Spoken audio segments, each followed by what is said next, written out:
muchas gracias a las chicas por esta música tan liberadora. Y bueno, ahora vamos a dar un giro en el guión y vamos a pasar de las profundidades a las que nos ha llevado Juanma a la superficie para hablar de dinero, que no por ello es menos relevante. Esta es una de las asignaturas pendientes en nuestra profesión y uno de los condicionantes esenciales para la perdurabilidad de los proyectos y en parte de una atención profesional de calidad. Aunque casi siempre arrancamos la formación por motivos vocacionales para dar ayuda a las personas, no hemos de sacar de la ecuación la remuneración y por tanto el cumplimiento de las obligaciones fiscales. Alessia Fattorini, pianista, musicoterapeuta y profesora del máster de musicoterapia de UNIR, nos va a ofrecer unas pautas para no ahogarnos en estas aguas. Su ponencia va a ser como ponernos un flotador para nadar seguros entre las aguas bravas de los presupuestos, las tributaciones, las facturas y demás. Un fuerte aplauso para Alessia.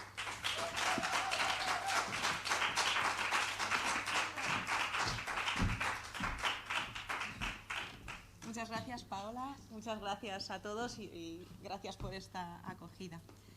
Bueno, pues vamos a empezar. Paola lo ha presentado muy bien.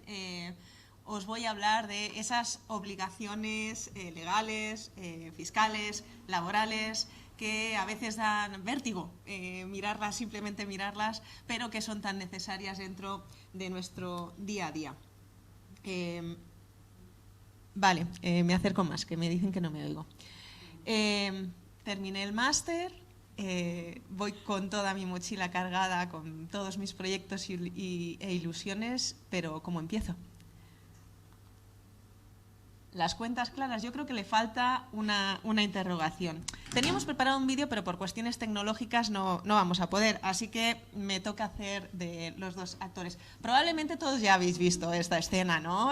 Os la conocéis. Haga favor de poner atención en la primera cláusula porque es muy importante. Dice que la parte contratante de la primera parte será considerada como la parte contratante de la primera parte. ¿Qué tal? Está muy bien, ¿eh? No, eso no está bien. Quisiera volver a oírlo. Dice que la parte contratante de la primera parte será considerada como la parte contratante de la primera parte. Esta vez creo que es una mejor. Si quieres se la leo otra vez. Tan solo la primera parte. Sobre la parte contratante de la primera parte.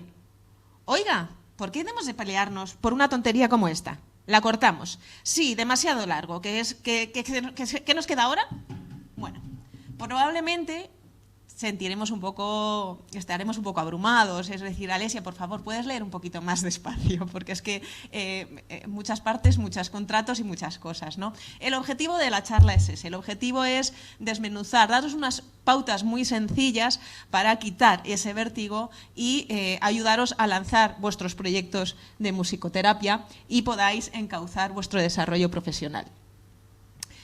Y para ello pues he dibujado un escenario en donde creo que hay tres casos que nos pueden ayudar y que de manera muy fácil. Puede haber múltiples casos, puede haber muchas experiencias donde nosotros podemos desarrollar nuestros proyectos en musicoterapia, pero yo creo que estos tres son como los más significativos y los más asequibles. Uno es el voluntariado, otro es incorporar nuestros proyectos profesionales, la herramienta de musicoterapia dentro de nuestra propia profesión principal. Ya he tenido la oportunidad de hablar con algunas compañeras y la verdad que ese es su horizonte, ¿no?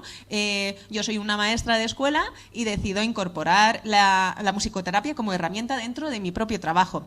La tercera línea, que es lo que va a ocupar el grueso de la charla que voy a compartir con vosotros, es emprender de carácter personal. Y lo puedo hacer como profesional, de una manera individual, pero también creando empresa. Y por suerte hemos tenido un ejemplo con Nacho y con Bea que nos ha ilustrado, ¿no?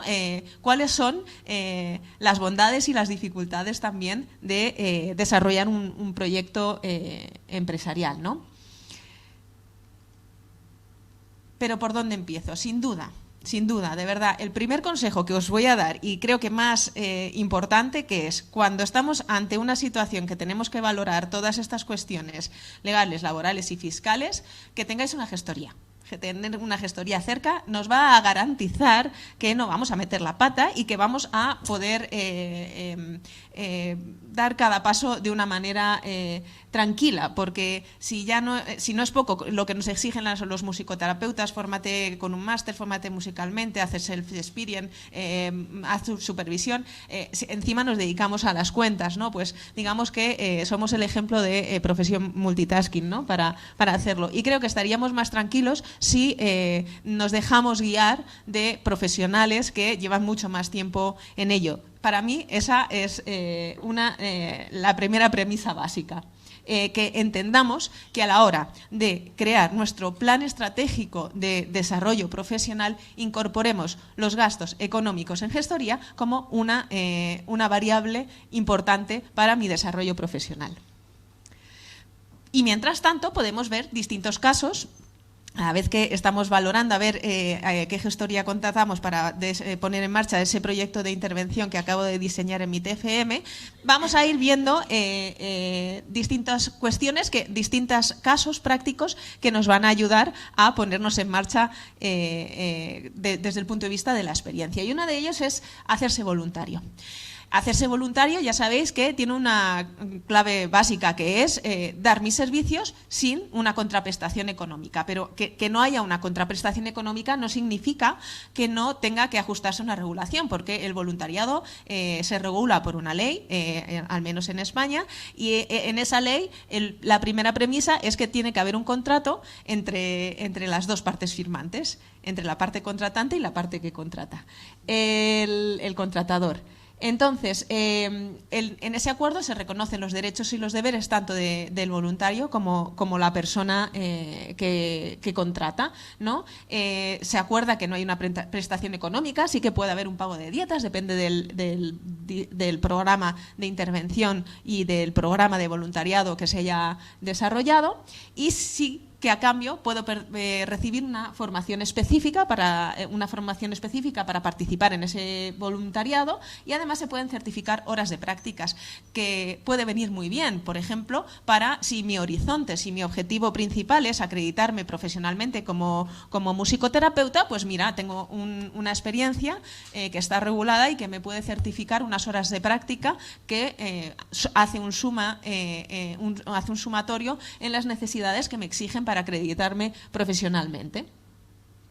Un segundo caso de desarrollo profesional creo que es el caso de más éxito que podemos encontrar en países como en España, donde la profesión, la musicoterapia, no está regulada y no tiene un epígrafe concreto en la regulación de las distintas profesiones. Y es el caso de incorporar la musicoterapia como herramienta a nuestra propia profesión. Imaginaros, estamos hablando del caso del psicólogo, el médico, la enfermera, la maestra, el logopeda, la fonoaudióloga, que deciden incorporar sus proyectos de musicoterapia dentro del día a día. Y en este caso, por ejemplo, podemos coger el caso de una maestra que trabaja en una escuela de integración y que decide presentar su proyecto de intervención como prueba piloto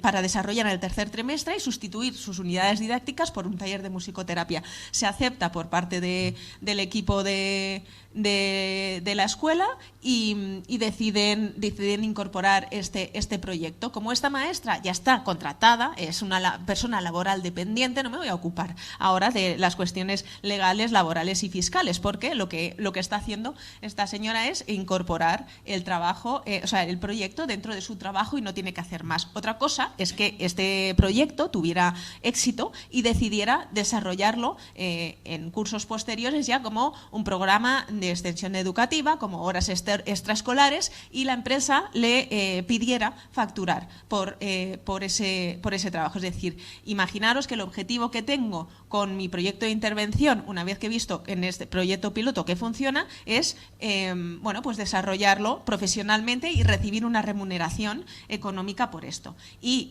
lo que me exige la empresa que me contrata es, pásame una factura. Bueno, pues aquí empezamos con las cuestiones laborales y fiscales. que es el caso en que, bueno, pues yo tengo que pasar una factura y de acuerdo con la regulación y el sistema español, pues tengo que darme de alta como profesional autónomo. ¿Y qué requisitos se necesitan? Pues vamos a ver que los requisitos de los que estoy hablando, estos requisitos laborales y fiscales, tienen que ver con una parte de lo que debería ser el plan estratégico de un musicoterapeuta que quiere desarrollar su carrera profesional. Y ese plan estratégico creo que debe de cumplir con 4 áreas muy básicas. En primer lugar, ¿vale? Debemos de tener claro la definición de mi proyecto de musicoterapia, ¿vale? ¿Qué va a englobar? ¿Qué acciones voy a necesitar para desarrollar ese proyecto de musicoterapia? En segundo lugar, definir la organización ejecutiva, valorando las cuestiones internas y externas relacionadas con ese proyecto. Realizar un DAFO, que probablemente esto ya os suene y no le vamos a dedicar mucho tiempo. Y por último, un plan operativo a corto plazo de 6 a 12 meses con la pregunta esencial: ¿qué pretendo obtener con mi proyecto durante este periodo, ¿no? Teniendo en cuenta todos los ítems. Vamos a ver uno a una cada área, ¿no? La de definir el proyecto de musicoterapia. A ver, es que no es lo mismo presentar un proyecto de musicoterapia de atención a la tercera edad con carácter recreativo, en donde yo tengo que diseñar un programa de musicoterapia, lo voy a impartir, es decir, voy a ejercer unas horas de atención directa, pero no es tan importante que yo establezca un sistema de evaluación, un sistema de investigación e incluso un sistema de supervisión, ¿no? Sino que, bueno, pues es un programa que me permite valorarlo económicamente con las horas que yo le dedico a preparar ese programa y a las horas que yo le dedico a la atención directa. Pero si yo decido desarrollar un programa de musicoterapia en donde, además de la preparación del programa de musicoterapia, tengo que añadir las horas de atención directa, establezco un sistema de evaluación, porque es necesario para yo ver si se están cumpliendo los objetivos terapéuticos de mi paciente, tengo que dedicarle también un tiempo a la evaluación de los resultados que he recogido dentro de las sesiones.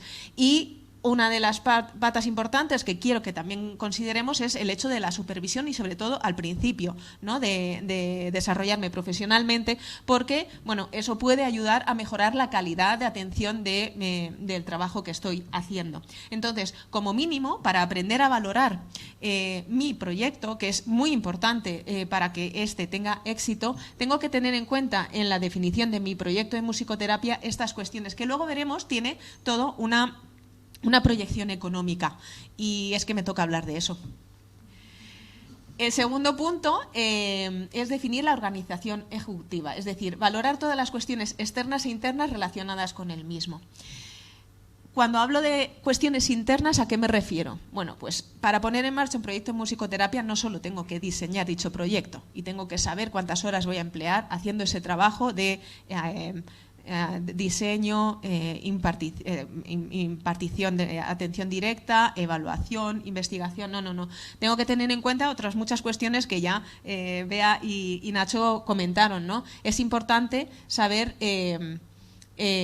bueno, pues qué recursos humanos necesito para trabajar, para poner en marcha. ¿Vale? A lo mejor es un proyecto que vale con que yo me ponga a trabajar con ello, a lo mejor necesito un coterapeuta, a lo mejor necesito alguna colaboración con otro profesional que me ayude a pasar, por ejemplo, los típicos test que miden la ansiedad y la depresión, que eso lo hacen los psicólogos que están colegiados, y necesito, bueno, pues para valorar determinados objetivos en mi paciente necesito colaboración de un psicólogo. Pues todo esto supone un suma y sigue en las cuestiones económicas de mi proyecto, en el valor de mi proyecto. Debo saber si tengo que hacer alianzas o no. Imaginaros que para desarrollar mi proyecto tengo que comprar instrumentos y yo no tengo instrumentos, no estoy en una escuela de música, voy a desarrollar un proyecto de manera por primera vez y tengo que saber cuánto me cuestan los instrumentos, si puedo establecer alianzas con alguna empresa que venda instrumentos y que me los done o me los alquile, o bueno, tengo que aprender a valorar esas cuestiones. Tengo que aprender si hay cuestiones tecnológicas que me van a facilitar el trabajo, como por ejemplo en los registros de evaluación. A veces se crean, tenemos herramientas en Google Form que son gratuitas, que nos ayuda a crear un formulario, y eso nos va a facilitar en la recogida de datos y en la evaluación de los mismos. Pero hay a veces que necesitamos de otras herramientas, nos podemos ayudar a otras herramientas que tienen su coste.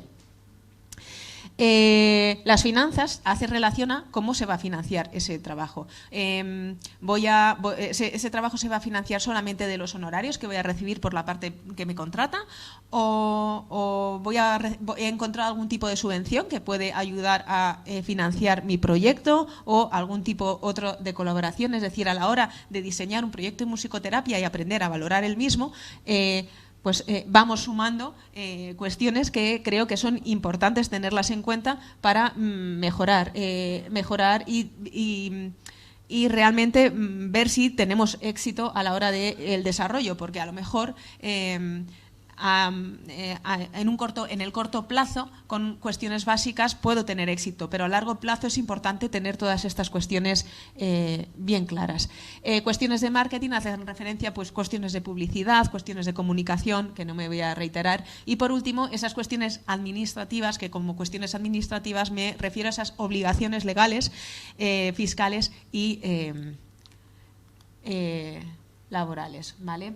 Entonces, esas obligaciones que le vamos a dedicar un tiempo especial hacen referencia, de acuerdo con el sistema español, a dos requisitos básicos, ¿vale? Cuando estamos hablando de obligaciones laborales es darse de alta en el régimen especial de trabajador autónomo de la Seguridad Social.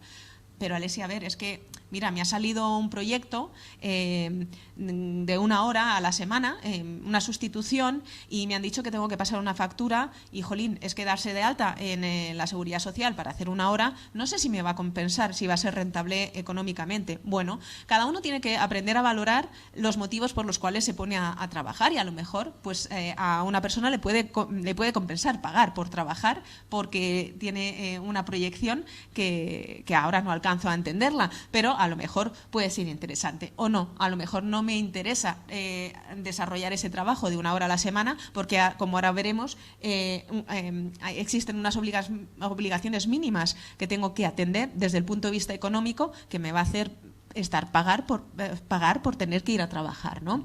Entonces, habéis visto que ahí os he puesto un epígrafe concreto, ¿no? Darse de alta en la Seguridad Social significa pedir cita, ir allí a la institución, dar unos datos personales y clasificar tu actividad en un epígrafe concreto. Y bueno, pues normalmente sugerimos que la musicoterapia se incorpore en este CENAE, ¿vale? Pero ya os digo que cada caso es individualizable, entonces lo mejor es consultar a una gestoría que nos indique exactamente en qué epígrafe hay que darse de alta. Una vez nos hemos dado de alta en la Seguridad Social, lo siguiente que tenemos que hacer es darnos alta en Hacienda. Y es lo mismo, es una declaración censal donde yo doy mis datos personales y hago una clasificación de mi actividad que va a conllevar unos impuestos, que son IRPF obligatoriamente y en algunos casos IVA o no. ¿De qué depende el tener IVA o no? Depende del tipo de actividad que estás ejerciendo. De acuerdo con la ley, existen casos en los que podemos exonerar de pagar IVA en nuestras facturas. ¿Eso nos interesa? Pues no lo sé, porque depende de cada caso. A lo mejor nos interesa pagar IVA porque eso luego, después en las declaraciones que tenemos que hacer trimestrales, tenemos una serie de descuentos que yo no me voy a meter ahora, pero que veréis que hace a lo mejor interesante no tenerle tanto miedo a esa palabra del IVA, que habitualmente lo que hace es aumentar el coste de nuestros proyectos, y a veces eso es lo que hace que muchos sitios rechacen el precio. Pero tenemos que pelear por darle una identidad y aprender a valorar cuantitativamente nuestros proyectos, ¿no? Pregunta, ¿darse de alta en Hacienda tiene un coste? No. ¿Darse de alta en el régimen especial de la Seguridad Social? Tampoco tiene un coste, pero sí unas tasas mensuales, que ahora después, más tarde, veremos. Para constituir una empresa, ya Nacho y Bea nos han dado unas pistas, todo es súper complicado y ya si queréis en otra charla hablaríamos, ¿no?, sobre todo lo que hay que tener en cuenta para dar de alta una empresa. Bien, hemos definido las cuestiones organizativas internas, es decir, estamos valorando nuestro proyecto y sí, desde el punto de vista económico, digamos que mi función es pensar si mi programa es rentable económicamente y por ello yo tengo que definir todas estas cuestiones, qué gastos tengo que asumir para desarrollar mi proyecto y de dónde va a salir el dinero para que éste sea rentable.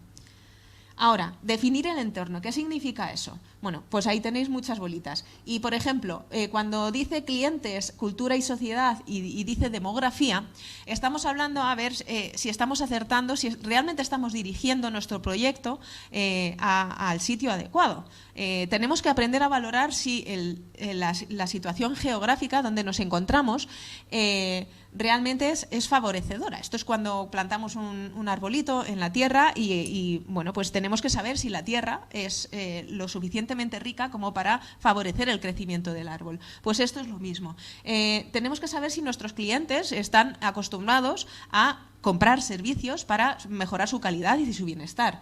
Tenemos que saber si estamos en un entorno en donde favorece nuestro proyecto. Imaginaros que estoy presentando un programa de estimulación temprana en un sitio donde apenas hay nacimientos y lo que hay son gente muy mayor, pues a lo mejor no es tan interesante presentar un proyecto de estimulación temprana ahí y casi mejor que presento un programa de atención a tercera edad, ¿no? Y me voy a centrar también en la política, las leyes. ¿Qué tendrá que ver la política en todo esto? Pues sí, tiene que ver. Yo siempre he dicho que lo personal es político, pero en este caso hay una fundamentación muy clara, ¿no? Y es que imaginaros que en lugar de trabajar y presentar mi programa a instituciones privadas, a empresas privadas, lo estoy presentando a instituciones públicas. Bueno, pues tengo que estudiar si esa institución, una mancomunidad de servicios sociales, le dedica dinero a servicios de mejora del bienestar de las personas, ¿no? Si establece un presupuesto para desarrollar programas en donde yo pueda desarrollar el mío, incorporar el mío, ¿no? Estamos hablando, por ejemplo, de programas... me centro en la tercera edad, pero es que es lo mío. Y es programas de... se me ha ido la palabra. Pero bueno, programas de atención a la tercera edad y le dedican un buen presupuesto y la musicoterapia encaja. Pues ahí sí. Pero si estoy ante una institución que no le dedica apenas atención a los servicios sociales, no le dedica presupuestos a los servicios sociales, pues es inerte presentar un programa de musicoterapia allí porque no va a ser aceptado, así que ahorraros los esfuerzos y buscar otros sitios para desarrollar vuestros programas de musicoterapia. Por lo tanto, a la hora de definir el plan estratégico, ya tenemos la identidad de nuestro proyecto, ya hemos valorado todas las cuestiones internas y todas las cuestiones externas, es el momento de hacer un análisis DAFO, que es saber qué debilidades, fortalezas, amenazas y oportunidades tengo a la hora de desarrollar ese programa. Yo creo que una vez hemos aprendido a valorar todas estas cuestiones, es el momento de hacer ese DAFO y, bueno, pues ir viendo en la balanza a dónde puedo ir colocando mi proyecto, ¿no? Y por último, dentro de ese plan estratégico que debemos de tener en cuenta para aprender a valorar nuestros proyectos de musicoterapia, realizar un plan operativo a corto plazo, sabiendo cuáles son los objetivos de mi proyecto. Yo no voy a hacer un plan operativo a corto plazo de 6 a 12 meses porque sería muy largo, ¿vale? Pero sí que os pongo un ejemplo de lo que sería un plan operativo teniendo en cuenta los costes que me suponen mensual, ¿vale? Llevar a cabo mi programa de musicoterapia. Fijaros, en verde os he puesto todo lo relacionado con el salario, que digamos que es lo que siempre ponemos el foco. A ver, vamos a valorar mi proyecto de musicoterapia, ¿cuánto voy a pedir la hora?